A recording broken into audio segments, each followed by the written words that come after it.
आप सबको जय मसीह की आपका आज की इस इबादत में स्वागत है। इससे पहले कि हम कलाम में जाएं, जो आज के मनन के लिए कलाम का हिस्सा लिया गया है वो मिलता है यूहन्ना की इंजील, यूहन्ना रचित सुसमाचार, उसका 6 अध्याय, उसकी 12 से 15 आयत। यहाँ इस प्रकार लिखा है, जब वे खाकर तृप्त हो गए तो उसने अपने चेलों से कहा, बचे हुए टुकड़े बटोर लो कि कुछ फेंका ना जाए। अतः उन्होंने बटोरा और जौ की 5 रोटियों के टुकड़ों से जो खाने वालों से बच रहे थे 12 टोकरियां भरी। तब जो आश्चर्य कर्म उसने कर दिखाया उसे वे लोग देखकर कहने लगे, वो भविष्यवक्ता जो जगत में आने वाला था निश्चय यही है। यीशु ये जानकर कि वे मुझे राजा बनाने के लिए पकड़ना चाहते हैं, फिर पहाड़ पर अकेला चला गया। ये खुदा का जिंदा कलाम है, इसके पढ़े और सुने जाने पर आशीष हो, आमीन। आइए हम दुआ मांगे। कुदूस मेहरबान जिंदा खुदा, शुक्र करते हैं इस समय के लिए जो तूने बख्शा। शुक्रगुजार है परमेश्वर इस मंडली के लिए जो ऑनलाइन इस रूप से जुड़ती है, तेरे कलाम को सुनने के लिए यहाँ आती है। दुआ चाहते हैं परमेश्वर, जब ये लोग इस कलाम को सुने अपने लिए परमेश्वर, तो ये अपनी जिंदगी में तब्दीली के साथ इसको ग्रहण करे। होने देना खुदा, इस कलाम के जरिए हम तुझे समझने वाले हो सके। जब मैं बोलता हूं मैं नहीं, तू मेरे जरिए बोलना और बातचीत करना। इस दुआ को खुदावंद यीशु मसीह के नाम में होकर मांगते हैं, आमीन। जब हम कलाम के हिस्से में आगे बढ़ना चाहते हैं, जब हम इस कलाम के हिस्से को पढ़ते हैं, उसके पहले मैं आपको एक कहानी बताना चाहूंगा। एक छोटा बच्चा है जो पेस्ट्री की शॉप में या बेकरी की शॉप में, आप अगर कभी गए होंगे, वो जाता है और बेकरी में जाकर वो अपने माँ बाप से जिद करता है कि मेरे को ये वाली पेस्ट्री भी चाहिए और ये वाली भी चाहिए और वो वाली भी चाहिए, और कई तरीके की पेस्ट्रीज वहां रखी हुई। माँ बाप का अमूमन जवाब जो रहता है वो ये रहता है कि भाई आप इसमें से कोई भी एक चुनो तो आपको दिला दी जाएगी। और वो बच्चे के मन में ये ख्याल आता है कि एक क्यों, मुझे तो बहुत सारी खानी है। पर बच्चे के बस में कुछ नहीं है, उसे एक पेस्ट्री चुननी पड़ेगी। बच्चा अपने मन में एक विचार बनाता है, एक ख्याल लाता है कि जब मैं बड़ा होऊंगा एक दिन आएगा कि मैं एक पेस्ट्री की दुकान खोलूंगा और सारी पेस्ट्रियां मैं ही खा लूंगा और रोज खाऊंगा और कोई भी कुछ नहीं करेगा और मेरी दुकान होगी और मैं मजे करूंगा। इसी तरीके की सोच वो कुरकुरे की दुकान में या कोल्ड ड्रिंक की शॉप पे या जो भी बच्चों को पसंद आता है, ये सोच कभी ना कभी जरूर बनाते हैं कि जब हम बड़े होंगे तो हम एक ऐसी दुकान खोलेंगे, उसमें सब अच्छी चीजें रखेंगे और रोज खाते रहेंगे और कोई हमें मना नहीं कर पाएगा। मेरा ख्याल है हो सकता है आपके मन में भी कभी ये ख्याल आया हो कि जब हम बड़े होंगे तो हम ऐसा करेंगे, हम वैसा करेंगे। लेकिन जब आप बड़े होते हैं, जब आप उम्र दराज होते हैं, आप मैच्योर होते हैं, तो आप एक एक चीज समझना शुरू करते हैं कि जो मेरे बचपन की जरूरतें थी, जो मेरे बचपन के ख्याल और सोच थे, वो अब मेरे को नहीं चाहिए, क्योंकि मैं मैच्योर हो गया हूं, मेरी जिंदगी की जरूरतें अलग हो गई हैं। मेरा ख्याल है अगर अगर उम्र दराज लोग, बड़े लोग इस कलाम को सुन रहे हैं, आप में से बहुत से लोग होंगे जो कोल्ड ड्रिंक के क्रेट खरीद सकते होंगे। ऐसा नहीं है कि आपकी तनख्वाह आपको अलाउ नहीं कर रही हो, कर रही होगी कि आप ले आए, लेकिन आप नहीं लाएंगे क्योंकि आपको उतने की जरूरत नहीं है। आप मैच्योर हो गए हैं, जिंदगी की जरूरतें चेंज हो गई, आप बड़े हो गए और लाइफ की रियलिटीज अब चेंज हो गई हैं। हमारी सोच जब हम बढ़ते हैं, when we grow, it changes, it should change. जब हम बढ़ते हैं तो हमारी सोच भी बदलती है। वही चीज हमारी आत्मिक जिंदगी पर भी अप्लाई होती है कि जब हम बढ़ते हैं तो हमारी सोच बदलनी चाहिए, आत्मिक तौर पर भी। आत्मिक तौर पर जब आप ग्रो करते हैं, when you grow spiritually, your spirituality, your faith should mature. ये बात, ये कहानी जो मैंने ये बताई है, ये क्यों बताई है, ये कलाम के अंत में हम सीखेंगे। आज यूहन्ना की इंजील 6 अध्याय, जब उसकी 12 से 15 आयत कलाम का हिस्सा जो मैंने लिया है, आप ये सोचेंगे कि पादरी साहब, आपने ये स्टोरी का जो मेन पार्ट था वो तो लिया नहीं शुरू का, आखिर में आ गए आप। और आखिर में बस ये है कि उन्होंने 12 टोकरे बटोरे और लोग आश्चर्यचकित हुए। 14 आयत में लिखा है, वो भविष्यवक्ता जो जगत में आने वाला था निश्चय यही है। लोग ये कहने लगे। और 15वीं आयत कहती है, यीशु ये जानकर कि वे मुझे राजा बनाने के लिए पकड़ना चाहते हैं, फिर पहाड़ पर अकेला चला गया। जिस चीज के ऊपर मैं आज आपका ध्यान लाना चाहूंगा वो है यीशु ये जानकर। When God knew, when he perceived, खुदा जब इस बात को समझ पाया, वो पहाड़ पर चल गया। He came to know when people were about to come and take him by force. अब लोग जो हैं, लोग उसे राजा बनाना चाहते थे, ये यीशु मसीह जान गया है। और वो क्यों पहाड़ पर चढ़ गया और लोगों की ये सोच क्यों थी? मैं लोगों की सोच, यीशु मसीह के बारे में हम क्या परसीव करते हैं, मैं आज उसकी तरफ आपका ध्यान लाना चाहूंगा। मेरे साथ निकालिए व्यवस्था विवरण, ड्यूटरनॉमी, व्यवस्था विवरण की किताब, व्यवस्था विवरण की पुस्तक और उसका 18 अध्याय और उसकी 15 आयत से लेकर 18 आयत।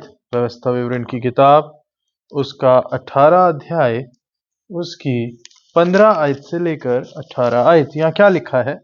यहाँ यूं लिखा है, तेरा परमेश्वर यहोवा तेरे मध्य से अर्थात तेरे भाइयों में से मेरे सामने मेरे समान एक नबी को उत्पन्न करेगा, तू उसी की सुनना। ये तेरी उस विनती के अनुसार होगा जो तूने होरेब पहाड़ के पास सभा के दिन को अपने परमेश्वर यहोवा से की थी। मुझे ना तो अपने परमेश्वर यहोवा का शब्द फिर सुनना और ना वो बड़ी आग फिर देखनी पड़े, कहीं ऐसा ना हो कि मैं मर जाऊं। तब यहोवा ने मुझसे कहा, वे जो कुछ कहते हैं ठीक कहते हैं, इसलिए मैं उनके लिए उनके भाइयों के बीच में से तेरे समान एक नबी को उत्पन्न करूंगा और अपना वचन उसके मुंह में डालूंगा, और जिस जिस बात की मैं उसे आज्ञा दूंगा वही वो उनको कह सुनाएगा। ये एक प्रतिज्ञा है, एक प्रॉमिस है जो व्यवस्था विवरण में परमेश्वर ने मूसा के साथ, मोसेस के साथ किया था। जब मूसा ये बात को बोलता है कि मैं अगर खत्म हो गया, मेरे जाने के बाद इन लोगों की अगुवाई कौन करेगा? खुदा ने कहा, तेरे बीच में से मैं एक नबी भेजूंगा और जो मैं बोलूंगा वो बोलेगा। तो यहूदी लोग इस भविष्यवाणी को अपने पास पकड़ के अपने दिल में रख के चलते थे कि परमेश्वर की तरफ से एक भविष्यवक्ता आएगा, और उसी बात को हम यहाँ पर देखते हैं, उसी बात को ये लोग मानते हैं। और यूहन्ना 6:14 में वो कहते हैं, वो भविष्यवक्ता जो जगत में आने वाला था निश्चय यही है, निश्चय यही है। और यहां तक नहीं, वो उसके पीछे आ गए और क्या करने लग गए? उसे राजा बनाने लग गए। अब इनको जो जो राजा बनाने की जो कोशिश है वो ऐसे ही नहीं है। राजा बनाने के पीछे एक मोटिव है, एक एक सोच है। क्योंकि एक इंसान है जो आया है, 5 रोटी ली और 5 रोटी से 5000 आदमी को खिला दिया है।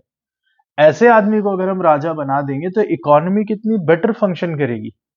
इसके लिए हमें काम नहीं करना पड़ेगा। हर सुबह राजा उठेगा, 3-4 रोटी हाथ में लेगा, कहेगा चलो जी खा लो, और 5000 आदमी खा लेंगे, 10,000 खा लेंगे, 15,000 खा लेंगे।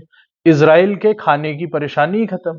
ये ऐसा राजा होगा जो हमारी बीमारियां ठीक कर देगा, कोई इलाज की जरूरत नहीं, इसके पास जाओ, ये हाथ रखेगा, ठीक हो जाएंगे। ये ऐसा है जो बोलेगा और हो जाएगा। ऐसे राजा को बनाना चाहिए ना। जो सोच राजा बनाने के पीछे है, वो सोच क्या है, हम इस पर ध्यान देना चाहेंगे। लोग यीशु मसीह को राजा बनाना चाहते हैं क्योंकि उन्हें कुछ चीजें मिल रही हैं। और कहां कहां पर यीशु मसीह के बारे में क्या सोच लोगों की है, हम उसे देखेंगे। कुछ रेफरेंसेस मैं आपके सामने खोलूंगा, हम उसे पढ़ेंगे और हम समझेंगे। मेरे साथ निकाल लीजिए मत्ती की इंजील, उसका 18 अध्याय, मैथ्यू चैप्टर 18 वर्स 1। मत्ती की इंजील 18 अध्याय, उसकी पहली आयत। वहां लिखा है, उस घड़ी चेले यीशु के पास आकर पूछने लगे, स्वर्ग के राज्य में बड़ा कौन है? अब जो ये चेलों का जो सवाल है ना, स्वर्ग के राज्य में बड़ा कौन है, तो ये स्वर्ग के राज्य से कोई कोई हेवनली किंगडम, कोई कोई आसमान में या अनंत जीवन, उसकी बात नहीं कर रहे। ये एक पॉलिटिकल किंगडम की बात कर रहे हैं कि जो राज्य तेरा आएगा, जब रोमन गवर्नमेंट को तू हटा देगा तो हम सब में बड़ा कौन होगा। ये एक पॉलिटिकल अंडरस्टैंडिंग है। और यीशु मसीह से इसलिए पूछा जा रहा है क्योंकि इनकी उम्मीद ये है कि रोमन गवर्नमेंट हटेगी और राजा कौन बनेगा? ये बनेगा। तो फिर ये जो हम सब लोग हैं, 12 चेले हैं, हम में बड़ा कौन? यहां तक नहीं, आप अगर आगे एक और रेफरेंस निकाल लीजिए, 20 अध्याय उसकी 20 आयत, सिफारिशें भी शुरू हो जाती हैं। 20 अध्याय उसकी 20 आयत कहती है, तब जब्दी के पुत्रों की माता ने अपने पुत्रों के साथ यीशु के पास आकर प्रणाम किया और उससे कुछ मांगने लगी। उसने उससे कहा, तू क्या चाहती है? वह उससे बोली, ये वचन दे कि मेरे ये दो पुत्र तेरे राज्य में, एक तेरे दाहिने और एक तेरे बाएं बैठे। अब जब्दी की जो माता है वो क्या मांगने आई है एक्चुअली यीशु मसीह से कि तेरे दाएं और तेरे बाएं? ये कोई आसमानी बादशाहत की बात नहीं हो रही है। जब्दी की माता आई, जब्दी की वाइफ यानी कि जब्दी के पुत्रों की माता, वो आके ये बोलना चाह रही है कि मेरे बच्चों को मैंने आपको जो दे रखा है और आपके साथ जो ये सर्विस में जा रहे हैं, बाहर जा रहे हैं, घूम रहे हैं, इधर है उधर है, तो जब आप अपनी पावर में आएंगे तो ध्यान रखिएगा इन दोनों का, और इन दोनों को कोई अच्छा पोर्टफोलियो मिलना चाहिए। अगर आप राजा बने तो एक होम मिनिस्टर और एक फाइनेंस मिनिस्टर होना चाहिए, क्योंकि आज जब हम आप में इन्वेस्ट कर रहे हैं तो ये टाइम जब निकलेगा और जब रिटर्न आने की बात आएगी, जब आप अपने राज्य में आएंगे, तो ये दोनों मिनिस्टर बनने चाहिए, आपके दाएं और बाएं बैठने चाहिए। तो ये कोई आसमानी बादशाहत नहीं, पर वो पॉलिटिकल किंगडम, वो रोमी साम्राज्य को हटाने के बाद इजराइल पे यीशु मसीह जो राज्य करेंगे, ये उस सोच के साथ यीशु मसीह को अप्रोच कर रहे हैं। मरकुस की इंजील उसका 11 अध्याय उसकी 9 आयत, मरकुस की इंजील उसका 11 अध्याय और उसकी 9 आयत जब आप पढ़ेंगे तो वहां पर लिखा है, जो उसके आगे आगे जाते और पीछे पीछे चले आते थे, पुकार पुकार कर कहते जाते थे, होशन्ना, धन्य है वो जो प्रभु के नाम से आता है। होशन्ना जो शब्द है उसका मतलब है प्लीज सेव मी। और ये जब चिल्ला रहे हैं होशन्ना होशन्ना होशन्ना, से इनका अर्थ है कि तू हमें बचा। बचा किससे बचा? रोमी साम्राज्य से बचा। होशन्ना, हे प्रभु हमें बचा। तो ये इस उम्मीद के साथ चिल्ला रहे हैं कि तू रोमन्स को हटा और तू हमको बचा। और क्योंकि इनकी अंडरस्टैंडिंग इन्होंने इसी तरीके से पॉलिटिकल रूलर की तरफ से बना रखी थी। जब इज़राइल में, यहूदियों में कोई राजा जंग के लिए जाता था या जंग के लिए आता था, तो वो घोड़े पर आता था। और जब वही राजा पीस टाइम में, यानी कि जब कोई जंग नहीं हो रही है, शांति है, और वो अपने राज्य में अगर घूमेगा तो वो गधे पे, गधी के बच्चे पे घूमेगा। तो उससे पता लगता था पीस है या फिर वॉर है। और जब यीशु मसीह को ये उस गेट से आते हुए देख रहे हैं और देख रहे हैं गधी के बच्चे पर आ रहा है, तो वो ये समझ रहे थे अब इसने अपने आप को राजा डिक्लेयर कर दिया। और लोग चिल्ला रहे होशन्ना होशन्ना होशन्ना, मतलब प्रभु हमें बचा, गॉड सेव मी। अब जब इस बात को हम समझने की कोशिश करते हैं तो ये एक दुनियावी राजा के तौर पे इससे उम्मीद लगा रहे हैं कि ये राजा बनेगा, रोमन्स को हटाएगा और हमें बचाएगा। और इन्हें ये उम्मीद होनी भी चाहिए, क्योंकि ये जिन जिन पैरामीटर्स पे यीशु मसीह को समझने की, देखने की कोशिश कर रहे थे, वो पैरामीटर्स ये है, ये रोटी लेता है, रोटी से रोटी बना देता है, खाने की इसे टेंशन नहीं। कोई बीमार हुआ ये चंगा कर देता है, कोई मर गया, लाजर मर गया तो इसने जिला दिया, ये जिंदा कर देगा। आर्मी अगर लड़ने जाएगी, उन्हें चोट लगेगी, वो ठीक हो जाएंगे। अगर रोमियो ने उन्हें मार भी दिया तो भी जिंदा कर देगा। अगर खाने की जरूरत पड़ेगी, खाना प्रोवाइड कर देगा। इसकी आर्मी तो कभी हारेगी नहीं। इस आर्मी को जब जीतना ही जीतना है तो यीशु मसीह की साइड हो जाओ, क्योंकि ये वो राजा बनेगा। यहीं तक नहीं है, आप यीशु मसीह के जी उठने के दिन पे आ जाइए। यीशु मसीह मर के, मौत से जी उठा है, मौत पे फतह पा ली है, खुदा का बेटा है, इतनी बड़ी एक चीज कर ली है कि पूरा इतिहास बदलने वाला है। लेकिन लोग किस तरीके से इसको सोचते हैं, किस तरीके से इसको समझते हैं, वो देखिए। प्रेरितों के काम, प्रेरितों के काम की पुस्तक उसका 1 अध्याय और उसकी 6 आयत, यहां लिखा है, अतः इन्होंने इकट्ठे होकर उससे पूछा, हे प्रभु, क्या तू इसी समय इज़राइल का राज्य फेर देगा? जब यीशु मसीह मर के जिंदा हो गए हैं तो लोगों की उम्मीद क्या है? उम्मीद यह है कि तू रोमन साम्राज्य को फेर दे। बस इसके आगे सोच ही नहीं पा रहे, ये नहीं देख रहे कि एक इंसान मर के जिंदा हो गया। इनकी उम्मीद क्या है? अब तो ये मर के जिंदा हो गया, अब रोमन्स के पास जाएगा कि तुमने मार लिया, देखो अब भी मैं नहीं मरा, अब क्या करोगे, और अब तो तू फेर ही देगा और वापस से तू राजा बन जाएगा। आप इस बात को समझ पा रहे कि लोगों की थिंकिंग की लिमिटेशन कहां तक है। ये एक दुनियावी राजा के रूप में ही इसको देख रहे थे। आप आज ये लूका की इंजील 24 अध्याय 18, 20 और 21 आयत, जब यीशु मसीह का पुनरुत्थान हो गया है, लूका 24 उसकी 18, 20 और 21 आयत। ये सुनकर उनमें से क्लियोपास नामक एक व्यक्ति ने कहा, क्या तू यरूशलेम में अकेला परदेशी है जो नहीं जानता कि इन दोनों में उससे क्या क्या हुआ है? और प्रधान याजकों और हमारे सरदारों ने उसे पकड़वा दिया कि उस पर मृत्यु की आज्ञा दी जाए और उसे क्रूस पर चढ़वाया।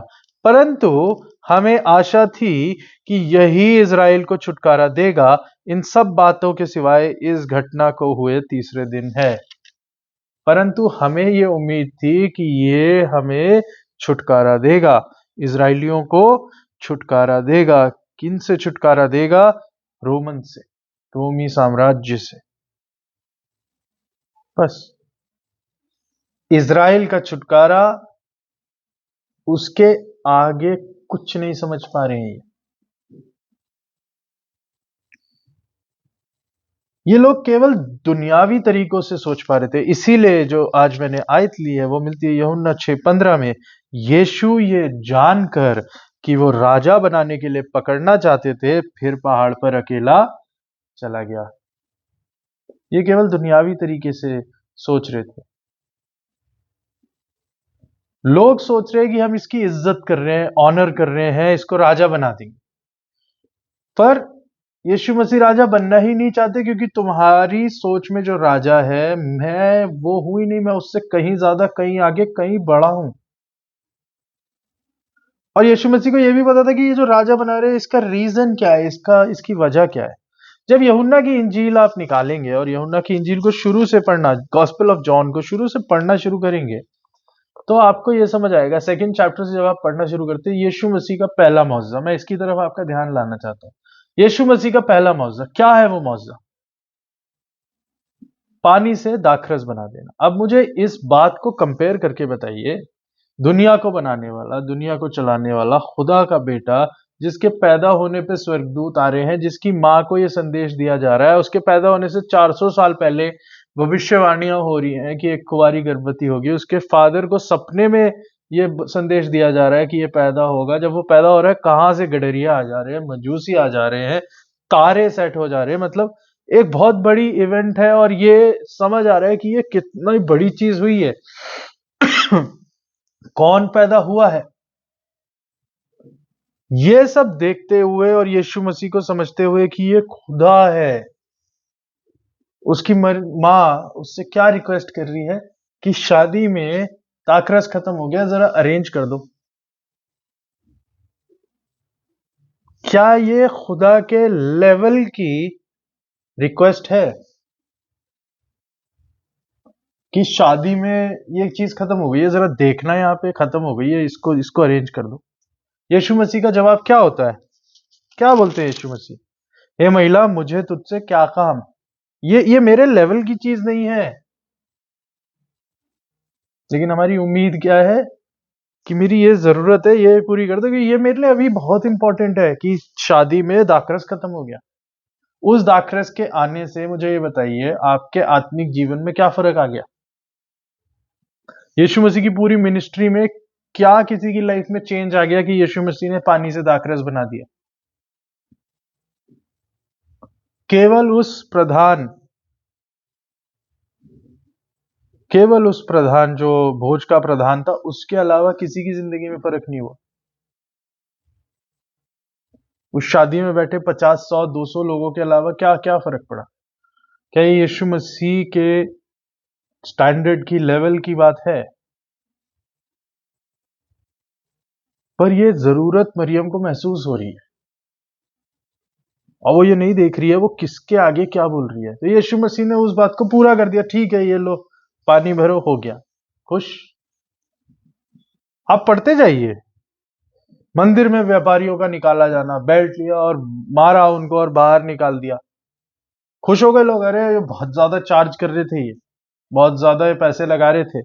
मेढ़े इतने के बेच रहे थे, कबूतर उतने के बेच रहे थे, बहुत ज्यादा हो गया था इनका। सही है, संडे को एक आदमी आया मार के गया है इन्हें, ठीक है, बहुत बढ़िया है, क्योंकि मेरा फायदा हो रहा है उन व्यापारियों के हटने से ना। अब यीशु मसीह जो बातें बोल रहा है, इन्हें यहां से ले जाओ, मेरे पिता का घर व्यापार का घर मत बनाओ, इस मंदिर को ढा दो, मैं इसे 3 दिन में खड़ा कर दूंगा। कोई ध्यान नहीं दे रहा उस पे, किसी को फर्क नहीं पड़ रहा है। लोग सिर्फ उतना तक देखना चाह रहे हैं जहां तक उनकी काम सेटिस्फाई हो रहे हैं, कि हाँ वो व्यापारियों को हटाया जा रहा है, ज्यादा ही चार्ज कर रहे थे, ठीक है, बढ़िया है। आप आगे चलते जाइए। यीशु और निकोदिमस उसको बोलते तू सब कुछ छोड़, नए सिरे से जीवन के लिए क्या करूं। वो दुखी होकर चला जाता, क्योंकि ये सर के ऊपर चली गई ना बात। यीशु के विषय यूहन्ना की गवाही, आप आगे आते जाइए। यीशु और सामरी स्त्री, सामरी स्त्री को यीशु मसीह कह रहे हैं मैं जीवन का जल हूं, उसे समझ ही नहीं आ रहा है। जब समझ आता है तो पूरे गांव को बदल के ले आती है। वहां थोड़ा सा चेंज आता है, लेकिन उसके पहले इतनी बातें करनी पड़ती हैं, इतना समझाना पड़ता है, क्योंकि वो चीज वो इमेजिन करना मुश्किल है कि ये कौन आ गया है। राज कर्मचारी के पुत्र को चंगा करना, 38 वर्ष के रोगी को चंगा करना, 5,000 लोगों को खिला देना, ये मौजे चलते आ रहे हैं। और ये सब इसमें आत्मिकता से नहीं देख रहे थे इन चीजों को। लोग देख रहे थे मेरी जरूरत पूरी हो जाए। यीशु मसीह लोगों के पर्सनल बेनिफिट्स पूरे कर रहे हैं, वो बहुत बढ़िया है, वही तो चाहिए। मेरा बेटा बीमार हो गया है, मेरा ये हो गया है, मैं बीमार हो गया हूं, हम भूखे हैं, यहाँ पानी का कम पड़ गया है, मैं प्यासा हूं। जितनी बातें वो बाकी बोल रहा है उससे कोई मतलब नहीं है। इनकी अपनी ख्वाहिशें पूरी हो रही हैं, दिल से इनको कोई फर्क नहीं पड़ता। तो यीशु मसीह को एक प्रोवाइडर समझा जा रहा था, कि ये जरूरत पूरी कर रहा है, बहुत बढ़िया, डिमांड है कंप्लीट कर रहा है, बहुत बढ़िया, बीमार है चंगा कर रहा है, बहुत बढ़िया। वो क्या बोल रहा है, किस लेवल पे बोल रहा है, कौन खुद खड़ा है, कोई फर्क नहीं है।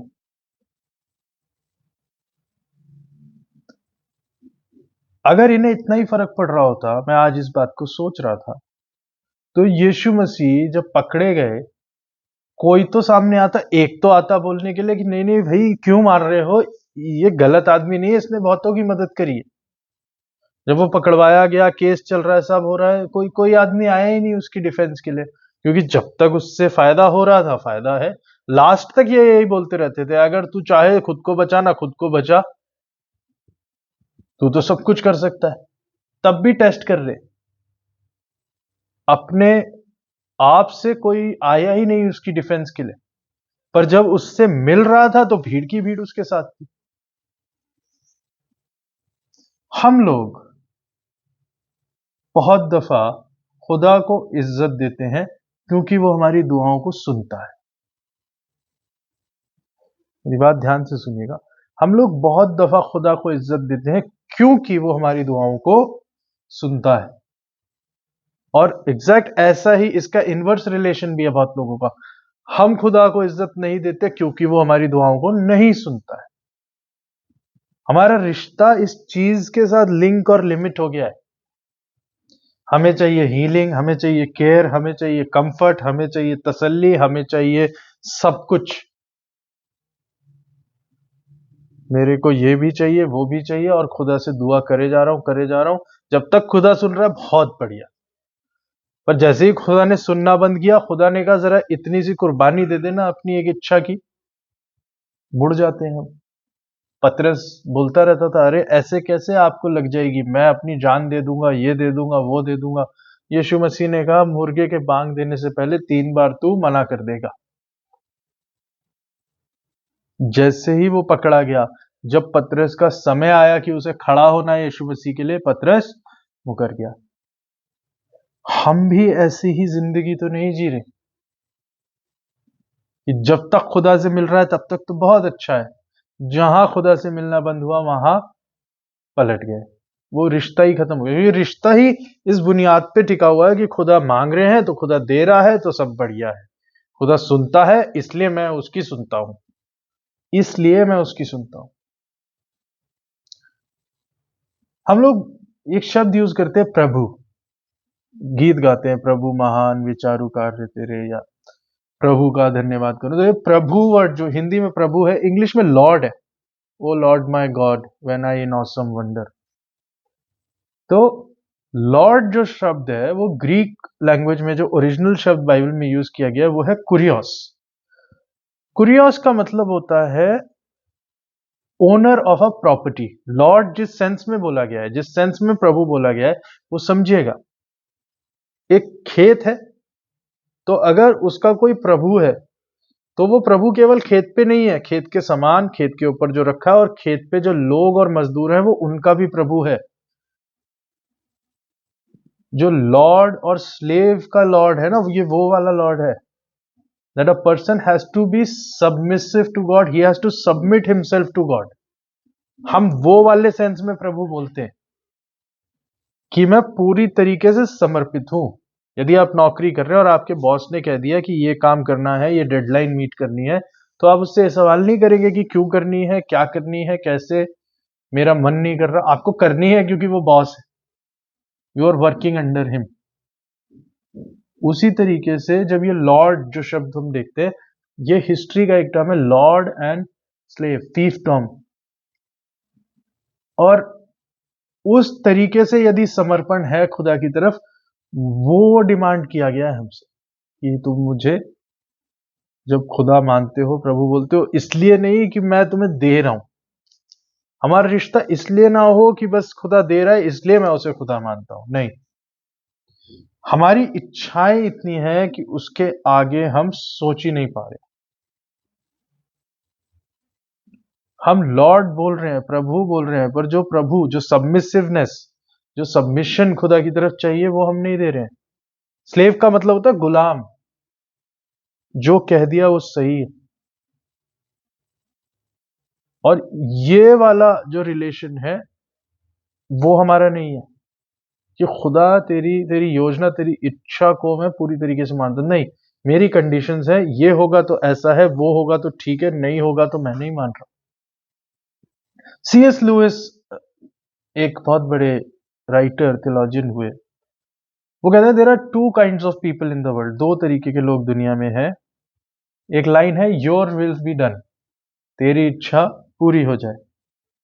दो टाइप के लोग हैं, एक यही बात खुदा से कहता है कि तेरी इच्छा पूरी हो जाए, और दूसरा है जिससे खुदा कहता है कि तेरी इच्छा पूरी हो जाए।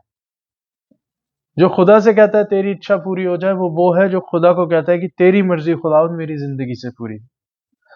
और जो दूसरे तरीके के लोग हैं, उन्हें खुदा ही कह देता है तुम्हारी ही इच्छा पूरी हो जाए, क्योंकि तुम मेरी इच्छा तो सुनने के लिए हो ही नहीं। जो तुम्हें सही लग रहा है करो, लेकिन जब तुम करोगे तो तुम उसके रेपरकशंस, उसकी जो रिजल्ट है उसे भुगतोगे। क्योंकि हम चाहते हैं खुदा मेरी इच्छा पूरी हो जाए, जो मैं चाह रहा हूं वो हो जाए, और खुदा कहता है ठीक है, तुम चाहते ही बुरा हो, तुम चाहते ही नहीं हो पवित्रता, तुम चाहते ही नहीं हो शुद्धता, तुम चाहते ही नहीं हो अच्छा होना, तुम अपनी इच्छा पूरी करो। क्योंकि खुदा ने हमें फ्रीडम दिया है। और जो खुदा हमसे डिमांड करता है वो कहता है समर्पण, to be giving towards God, give our lives to God as a holy sacrifice, living sacrifice.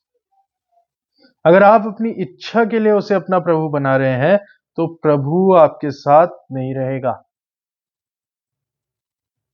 वो एक कंडीशनल रिलेशन है। वो चाहता है कि हम उसकी इच्छा अपनी जिंदगी से पूरी करें। आखिर में मैं एक आयत पढ़ूंगा, और उस आयत को पढ़ने के बाद आपको ये जो मैं समझा रहा हूं ये और ज्यादा अच्छी तरह क्लियर होगा। इस आयत को आप जहां कहीं से भी सुन रहे हैं, आप अपनी बाइबल में जरूर से निकाल के पढ़े। मत्ती की इंजील 7 अध्याय उसकी 21 आयत। यहाँ क्या लिखा है? यहाँ लिखा है, जो मुझसे हे प्रभु कहता है उनमें से हर एक स्वर्ग के राज्य में प्रवेश ना करेगा, परंतु वही जो मेरे स्वर्गीय पिता की इच्छा पर चलता है। हम उसे हे प्रभु तो कहते हैं, पर हम उसे प्रभु मानते भी हैं या बस अपने मुंह से बोलते रहते हैं? यदि उसकी इच्छा हम पूरी नहीं करते तो हम प्रभु भी उसको ना बोले, क्योंकि यदि हम उसकी बातों को नहीं मानते तो हम उससे मोहब्बत भी नहीं करते। यूहन्ना 15 में लिखा है। आखिर में एक आयत पढ़ के मैं इस पूरे कलाम को खत्म करूंगा। नीति वचन की किताब, उसका 18 अध्याय, नीति वचन 18, उसकी 21 आयत, वहां लिखा है, जीव के वश में मृत्यु और जीवन दोनों होते हैं, पर जो उसे काम में लाना जानता है वो उसका फल भोगेगा। हमारी जुबान पे जिंदगी मौत दोनों है। हम प्रभु जब अपनी जुबान से बोलते हैं तो केवल इसलिए ना बोले कि उसे प्रभु बोलना है, पर इसलिए कि हम उसे माने। हम खुदा के साथ रिश्ता इसलिए ना रखें कि मुझे मिलना है सब कुछ। हम खुदा के साथ रिश्ता इसलिए रखें कि कुछ नहीं भी मिलेगा तो खुदा संभाल लेगा। उसने मेरी जिंदगी के लिए यही योजना रखी है और उसकी योजना में मैं खुद को समर्पित करता हूँ। खुदा की योजना हमारी हानि के लिए नहीं, पर हमारे लाभ के लिए है। और जिस तरीके से वो बच्चा बचपन में सोचता है कि एक दिन मैं ऐसी दुकान खोलूंगा जिसमें सब कुछ मैं भर दूंगा और खुद ही खाऊंगा और कोई मना नहीं करेगा, बड़े होने के बाद वो समझ पाता है कि मेरी इच्छा जो थी वो बचकानी थी, मैच्योर नहीं थी। उस तरीके से जो आपका जो विश्वास है, जब मैं आपका बोलता हूं उसमें मैं भी आता हूं, आपका जो विश्वास है वो इस प्रकार का ना हो जो बचकाना ही रह गया हो कि खुदा जब तक मुझे दे रहा है तब तक तो मैं उसकी सुनूंगा, और यदि मुझे नहीं दे रहा है तो मैं नहीं सुनूंगा। पर उससे ऊपर उठे और अपनी जिंदगी के समर्पण को खुदा के आगे सौंपे। खुदा मुझे और आपको इस कलाम से हिदायत से बरकत बख्शे। आइए हम दुआ मांगे। कुदूस मेहरबान जिंदा खुदा, शुक्र करते हैं इस कलाम के लिए जो तूने दिया। धन्यवाद देते हैं प्रभु जी, हमें संभालना, बढ़ाना और प्रभु जी अपने कार्यों में आगे लेकर चलना। दुआ चाहते हैं कि केवल हम हे प्रभु बोलने वाले ना हो सके, पर परमेश्वर तेरी इच्छा को जानने वाले और तेरी इच्छा को पूरी करने वाले हो सके। इस कलाम को तेरे हाथों में सौंपते हैं। इस दुआ को खुदावंद यीशु मसीह के जिंदा पाक और मुबारक नाम में होकर मांगते हैं, आमीन।